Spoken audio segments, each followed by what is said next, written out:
महाराष्ट्राचा। नमस्कार, मी सुद्धा संध्या लाईव्ह मध्ये आपल्या सगळ्यांचं स्वागत। छत्रपती संभाजीनगर पश्चिम मतदारसंघातील वाळूज एमआयडीसी परिसरातील बजाजनगर येथे एक धक्कादायक प्रकार उघडकीस आला आहे। या ठिकाणी दुचाकीवरून जाणाऱ्या हल्लेखोरांनी तलवार नाचवत दहशत केली, तसेच स्थानिकांवर हल्ला करण्याचा प्रयत्न केला, तसेच काही गाड्यांची तोडफोड देखील केली। ही घटना 8 जानेवारी रोजी घडली असल्याचं सांगण्यात येतंय। या प्रकरणी रोहित पवार यांनी एक्स वर पोस्ट शेअर करत संजय शिरसाट यांना सुनावले।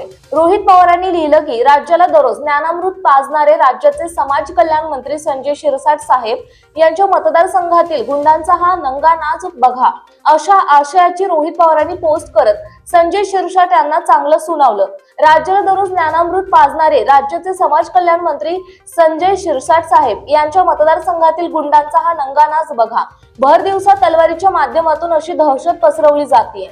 सरकारने सगळी पोलीस यंत्रणा केवळ विरोधी उमेदवारांना धमकावून अर्ज माघारी घेण्याच्या कामाला जुंपल्याने गुंडांची अशी मस्ती वाढली।